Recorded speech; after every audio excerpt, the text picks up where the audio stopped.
Saudara Ketua Gugus Tugas Percepatan Penanganan COVID-19, Doni Monardo tidak memungkiri akan ada lonjakan kasus positif corona di Indonesia.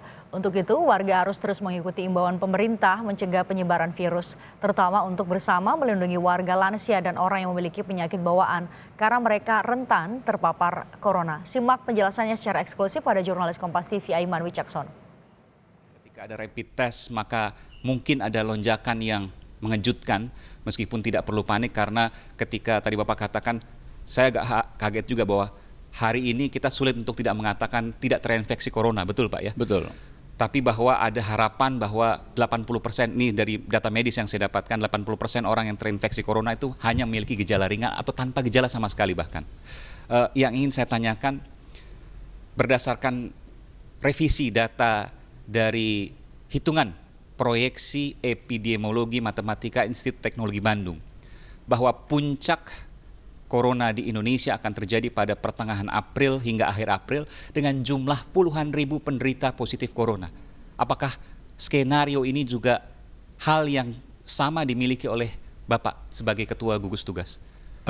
Ada banyak skenario yang telah disusun oleh sejumlah pakar, oleh sejumlah peneliti dan mereka yang memang mengamati perkembangan virus di berbagai negara. Nah, kalau kita lihat tahun 2020 awal, kita sempat merasa nyaman, kita merasa tenang, tidak ada warga negara kita yang terpapar. Lantas ketika pemerintah Tiongkok memutuskan Wuhan di lockdown, kemudian pemerintah kita pun dengan segera melakukan evakuasi warga negara kita dari Wuhan, Cina. Sehingga kita pun harus menyiapkan segala sesuatunya. Kemudian peningkatan ini menurut saya satu yang wajar, termasuk jumlah yang disampaikan tidak keliru juga, ya.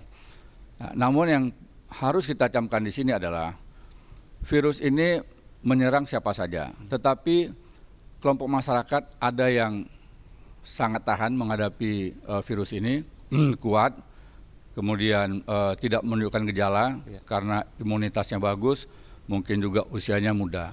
Tetapi yang paling berisiko adalah kelompok rentan yang terdiri dari masyarakat usia lanjut, kemudian masyarakat yang memiliki penyakit penyerta atau penyakit bawaan. Nah, dua kelompok inilah yang harus kita jaga betul. Jadi pada kesempatan ini juga saya menghimbau kepada segenap bangsa Indonesia agar melindungi orang-orang tua kita, agar menyampaikan pesan ini kepada keluarga kita yang memiliki penyakit penyerta seperti asma, darah tinggi, diabetes, dan penyakit bawaan lainnya. Karena dari data-data yang sementara ini dikumpulkan oleh Kementerian Kesehatan, saudara kita yang meninggal ini sebagian besar itu adalah mereka memiliki penyakit penyerta. Oleh karenanya perlindungan kepada dua kelompok rentan ini sangat menjadi prioritas kita. Tidak bisa pemerintah pusat sendiri, tidak mungkin juga pemerintah daerah saja, ini memerlukan kolaborasi. Nah, kami dari gugus tugas menyatakan konsep kita adalah kolaborasi pentahelix berbasis komunitas. Apa itu pentahelix?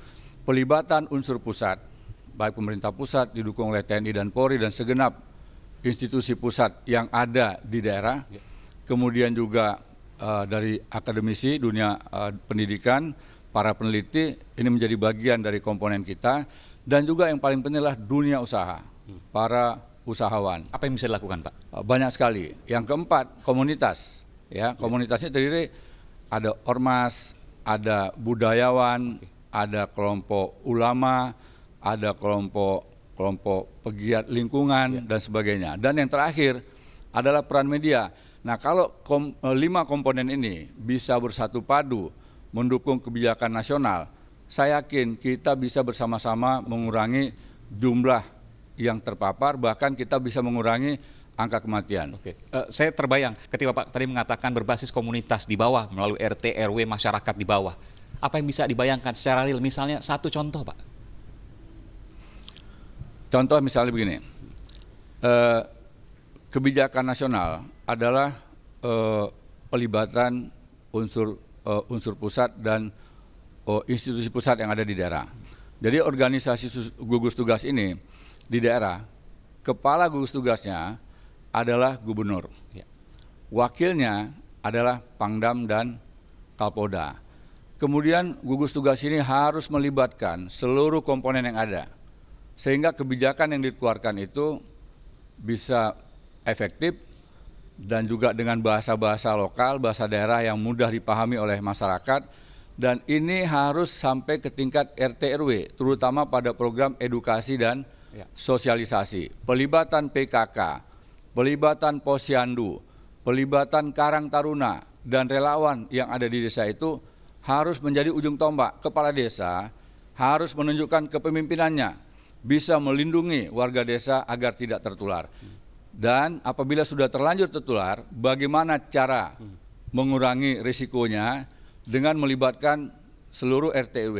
Jadi katakanlah misalnya ada satu RT, ada 2-3 orang yang tertular, maka silakan karantina lokal RT tersebut, lantas RT-RT yang lain secara gotong royong memberikan bantuan dalam bentuk makanan, minuman, apa saja Jadi yang menjadi dimungkinkan kebutuhan. RT di karantina lokal. Sangat mungkin, sangat mungkin, sangat mungkin. Ini pernyataan yang paling baru nih Pak. Iya, RT sangat kemungkinan di karantina lokal Betul. ketika ada 1 atau 2 bahkan yang positif corona di sana dan Betul. dirawat di rumah misalnya. Betul. Nah, jadi ketika nanti sudah tahu ada 1 orang, 2 orang yang sudah positif terpapar, maka gotong royong diperlukan. Oke. Mungkin rumahnya padat, 1 rumah dihuni oleh banyak anggota keluarga. Maka anggota keluarga yang relatif masih belum ada gejala atau belum menunjukkan tanda-tanda mengalami gangguan kesehatan, ini harus segera dievakuasi. Tinggalkan 1 orang atau 2 orang yang sudah positif dengan gejala tertentu seperti batuk, ya, pilek, kemudian mungkin badannya panas, temperaturnya lebih dari 38, sekian derajat Celcius, tanpa harus, saya ulangi lagi, tanpa harus menunggu petugas medis. Jadi ini harus melibatkan kreativitas dari masyarakat. Ya, ketika sudah ada gejala-gejala itu, maka yang lain segera diselamatkan, diamankan. Nah, kelompok inilah yang diurus. Baik. Ya, sehingga kita bisa lebih cepat melindungi warga negara kita yang masih segar bugar. Yang sehat harus tetap kita pertahankan sehat, yang kurang sehat kita harus rawat supaya bisa sehat, yang sudah terlanjur sakit kita obati sampai sembuh. Demikian.